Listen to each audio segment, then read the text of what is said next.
Hello and welcome to Season 2, Episode 70 of the Physician Assistant Exam Review Podcast. This week, we're going to be talking about the nose. Yeah, the nose.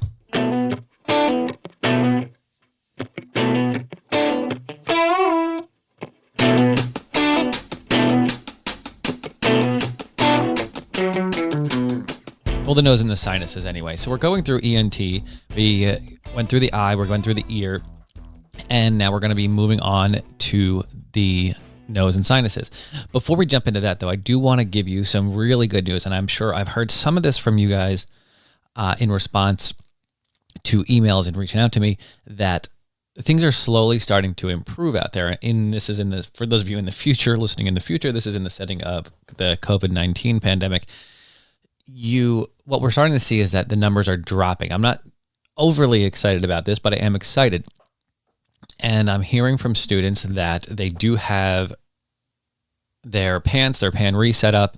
They do have their rotations are designed to come back online. Their schools are designed to come back online. What that looks like may be different, and we may have to get shut down again. There's all sorts of caveats here, but it seems like good news that things are starting to move forward. I know for us, starting actually today, we are no longer in the intensive care unit. We're back in the operating room. The operating room is not running at full capacity right out of the gate. Obviously, that wouldn't make a lot of sense.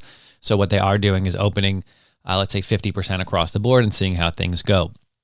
Because the numbers have been dropping so dramatically in the hospital, we've actually been at the lowest number of COVID patients we've had since the start of this thing for the last 2 or 3 days. And those numbers have been dropping for probably the last 2 weeks. And I keep saying I'm cautiously optimistic in the sense that one data point doesn't really mean anything, but now we're at multiple data points here and things are certainly looking better than they were, let's say, a month or a month and a half ago.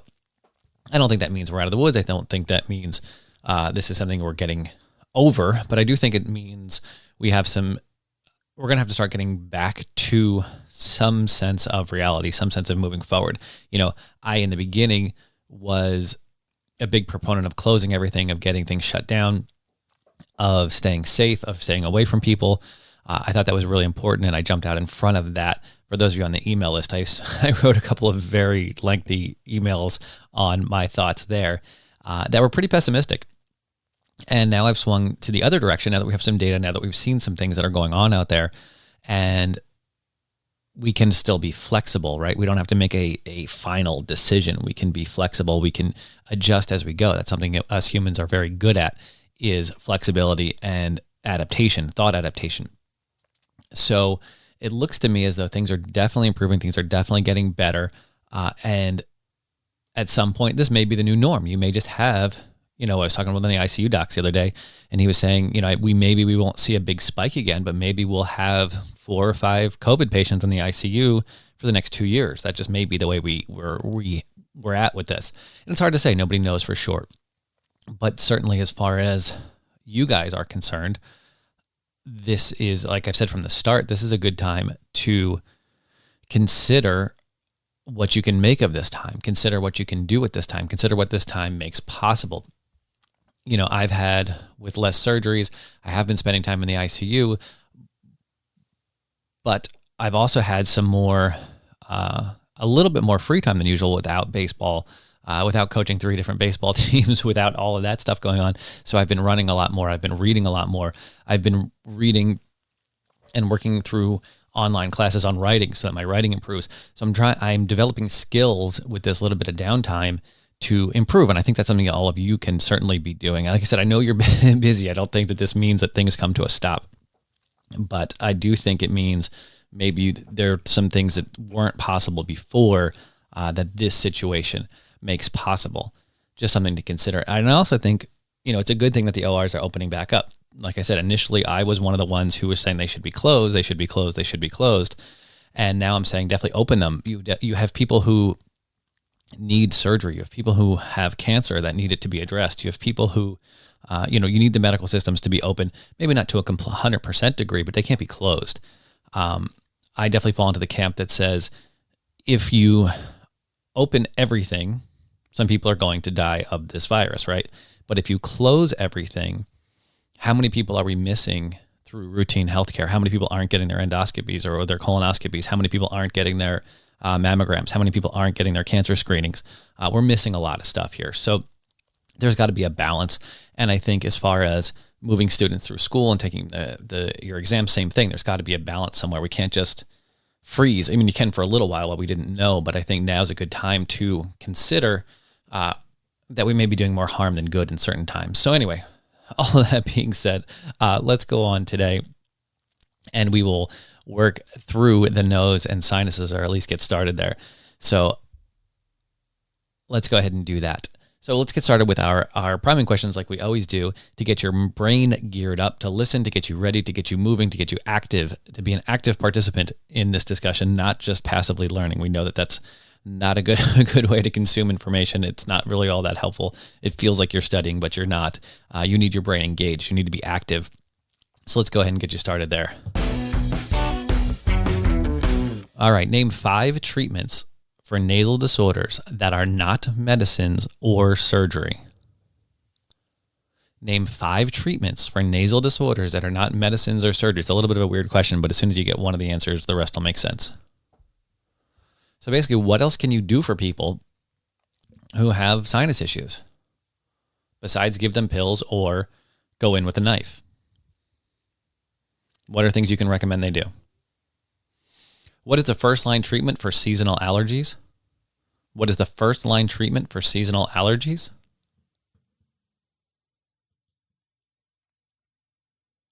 What does Kesselbach's plexus refer to? What does Kesselbach's plexus refer to? All right, so let's go ahead and get started with today. Acute and chronic sinusitis. This is an inflammation or infection of the sinuses, typically secondary to an upper respiratory infection or seasonal allergies. The most common pathogens here are strep pneumonia, Haemophilus influenza, Moraxilla catarrhalis, and Staph aureus. Staph aureus seems to just always creep in there, doesn't it? Predisposing factor. So things that can make this more likely to happen, more likely to give you a sinusitis. Anything that obstructs drainage from the sinuses. So if you've got gunk build up in those cavities and those sinuses, that's a place for the bugs to hide, right? And build a little fort in there. So keeping those areas clear, keeping those pathways open, keeping that drainage continuous keeps those bacteria from having a place to develop a little home. So smoking is on the list. It decreases the movement of the cilia, which, if you remember, the little hairs that push the mucus out. So smoking will put you at an increased risk for sinusitis. A deviated septum, cystic fibrosis certainly would. And then large adenoids is another one on the list. Clinical presentation. This isn't too hard, right? You don't have to think too hard about coming up with a clinical presentation for acute sinusitis or even chronic sinusitis. Can you think of 2 things? Give me 2 that you might expect a patient to walk in with if they had a chronic sinusitis or an acute sinusitis. Headache, runny nose, sinus pain, tooth pain is a really good one, right? If your sinuses are really hurt, those upper teeth can be very painful. Fever and general malaise. Lab studies and physical exam findings. Transillumination is always a good one, right? You put the light up to the sinuses and you can see that the sinuses light up or don't. Tender over the sinuses, so you can push on them and elicit tenderness. Nasal endoscopy may be helpful with chronic sinusitis lasting longer than 12 weeks. So we want to kind of separate in our heads a little bit that acute versus chronic sinusitis. Someone who's just got a little nasal pain may not need as much as someone who's got a chronic situation over 12 weeks. So a CT may be helpful for chronic sinusitis as well. But again, that's longer than 12 weeks. You're not getting a CAT scan on someone who comes in with a week of headache, runny nose, and sinus pain. Treatments. So what are we going to do for treating? Again, some of these things I want you to understand, not to make such a big deal out of, not to make them so intimidating. This is a sinusitis, right? So think for a second, what would you treat a sinusitis with? Even if you were just someone who didn't know anything about it, but you had to put out some ideas. You had to think, okay, my kid, my sister, my brother, whatever has sinusitis. I have no information, nothing to do. We're stuck at the house and I can't get to a doctor. What would I do? So some places to start would be nasal irrigation with saline the Saline sprays are amazing. My oldest has bad allergies, so we started using those, and now everybody in the family uses them before bed certain times of the year because it just clears you right out and is great. Steam is another one. Hot packs, lots of fluids to keep that mucus thinned out. Humidifiers, acetaminophen and ibuprofen, decongestants. You can use phenylephrine for no more than 5 days. Remember, it causes a rebound congestion. And then lastly, we're going to move on to antibiotics. So after about 10 days, you can give amoxicillin or doxycycline, steroids to really calm things down, and then surgical correction to improve drainage of the sinuses. Would be not necessarily like a acute treatment, but a way we could prevent this from happening again, right? So we could do, if you had that deviated septum or some issue with the sinuses that kept them from draining, you could do surgical correction to straighten that all out. So I want you to take some time when you look at these kind of treatments and think about what makes sense. Don't just memorize lists. Memorizing lists doesn't work. It's very hard. There's way too many lists to memorize. And our brains don't hold on to memorized information all that well. What we do hold on to well are stories and ideas and big pictures. So knowing that, what are you going to do to treat a sinus infection? Well, you're going to use fluids, humidity, nasal sprays, acetaminophen and ibuprofen, and then we're going to move on. And if we move on, what do we move on to? Well, in this case, we're going to move on to antibiotics. So do you need to memorize which specific ones? Kind of, sort of.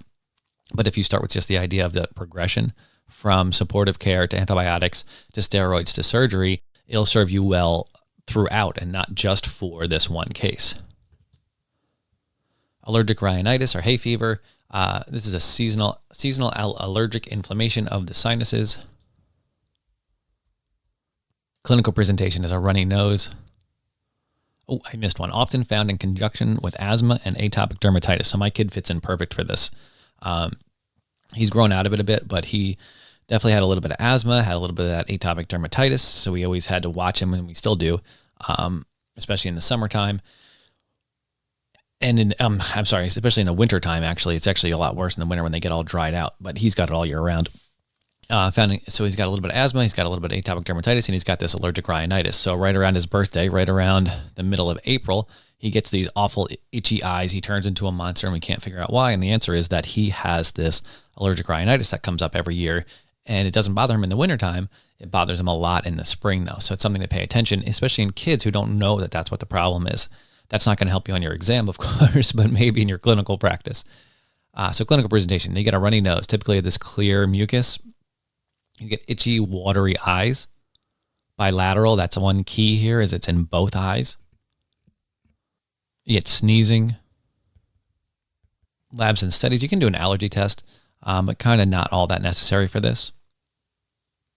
Treatment is going to be prevention, avoid the triggers, so no cats in the bedroom, nasal saline irrigation, like we said before.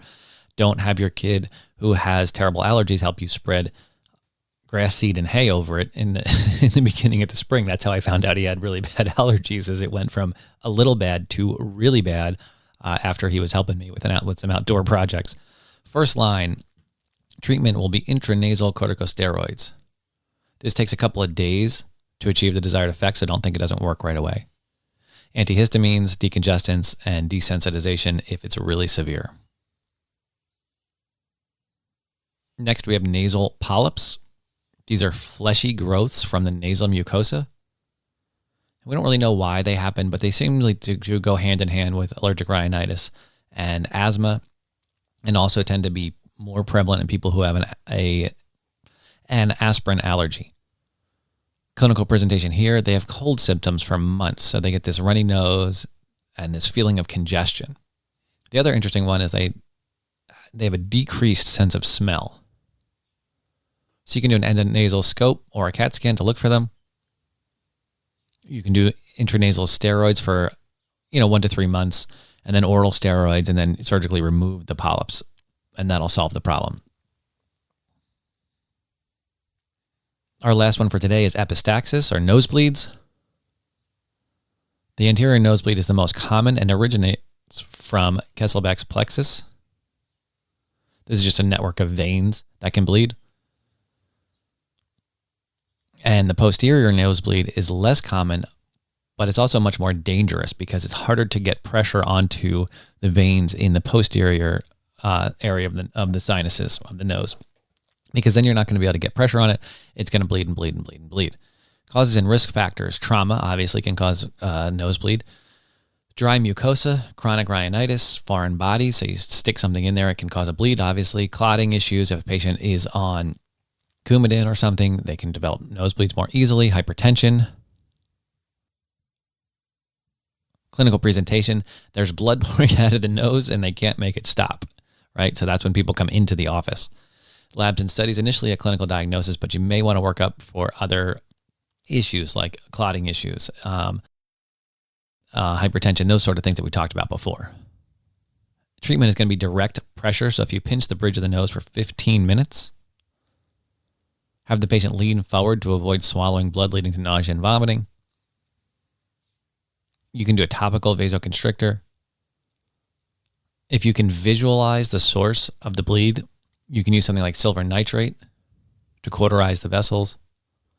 You can put in a packing for 24 hours. They do have pneumatic tamponade. That sounds really unpleasant. And then eventually you're going to have to bring them to the operating room. And that'll wrap us up for the nose and the sinuses. There really isn't a whole lot there. Let me just check something real quick. Yeah, nose and sinus disorders. That wraps up that whole section. We'll move on to oropharyngeal disorders next week in the next episode and cover those. And then we'll be just about done with ENT, which would be awesome to be moving on from here. So before we move on, let's wrap up with let's do our study tip for today.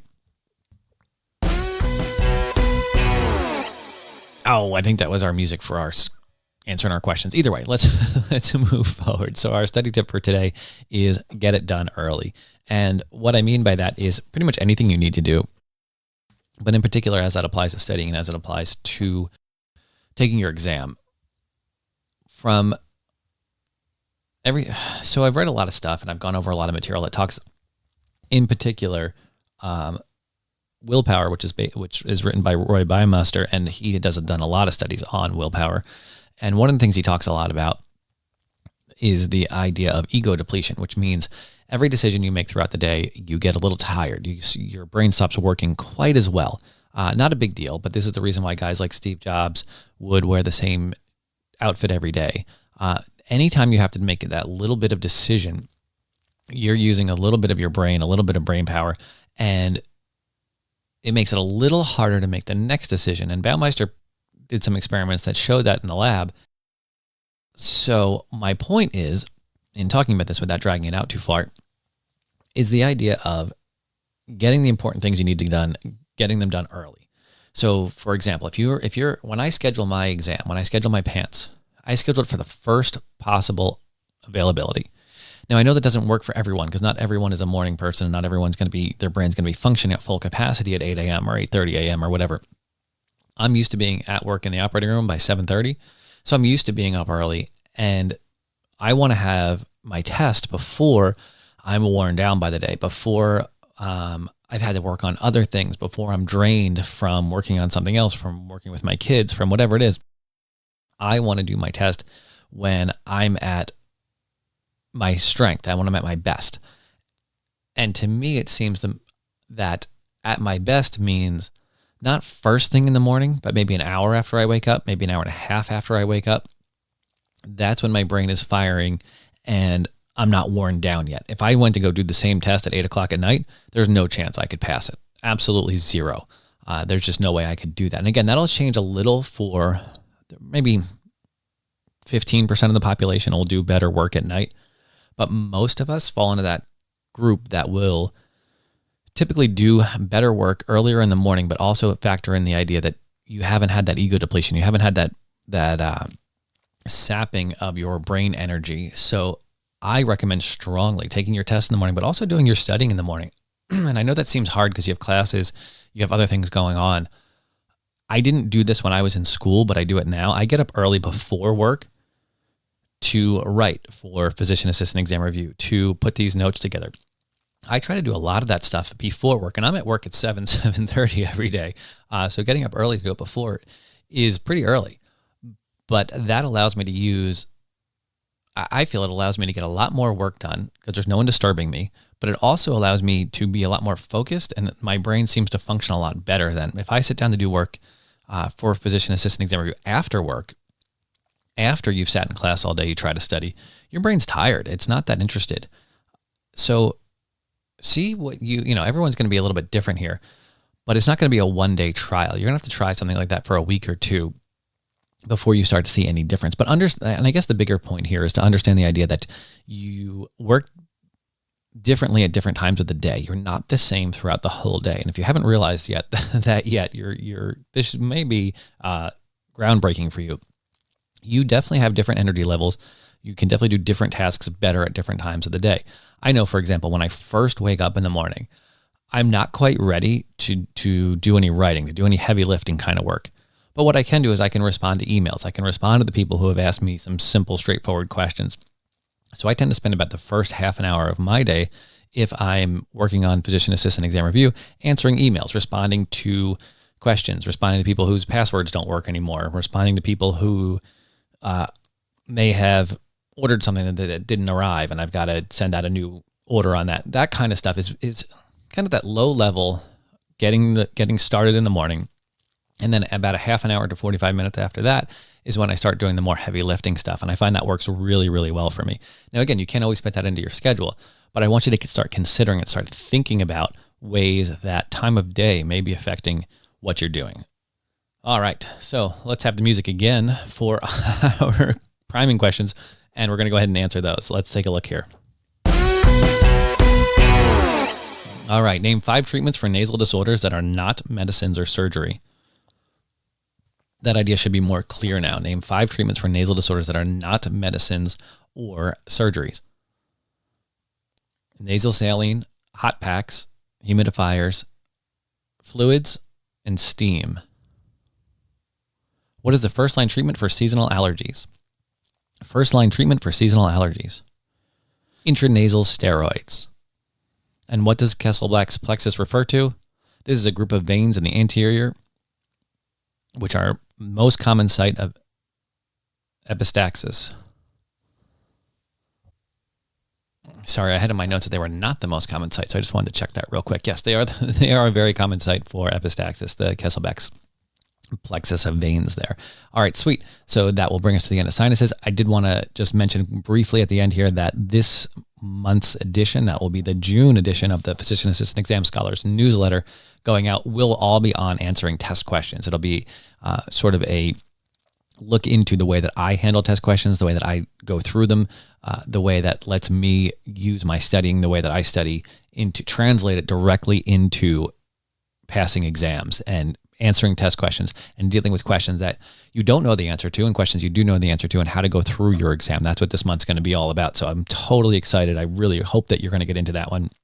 You can definitely find out if you're on the email list. You'll definitely see how to get involved with that. But like I've been saying for over 2 years now, the newsletter has been my absolute favorite thing about Physician Assistant Exam Review that I've been able to do. I absolutely love putting it together. I love how much it's been helping people. And it is an absolute blast to put my thoughts into, take the time to just sit and let everything distill out on a specific topic and be able to really delve down into it. I think it's been really helpful for everybody who's been subscribed there. So definitely go check that out, www.physicianassistantexamreview.com. You'll see exactly how to sign up for the email list. And then from there, you will hear all about the newsletter as it starts getting closer to the end of May. And the June issue goes to the printer, and you're ready to get that one. So anyway, thank you so much for listening. I really appreciate you guys for tuning out here, coming in every single episode. It's really, I couldn't be happier that with the audience we have here at Physician Assistant Exam Review. I really do appreciate you guys, and I want to make sure you know that. Good luck to everybody taking their test. I know a lot of people are moving forward with their exams after graduation now. Really excited about that. So definitely looking forward to hearing all the good news from those individuals, all those passing scores. But even if you don't pass, please reach out to me and let's talk about it and see what we can do to get you better. All right, well, take care. Until next week, that's it from Physician Assistant Exam Review. Good luck on your exams.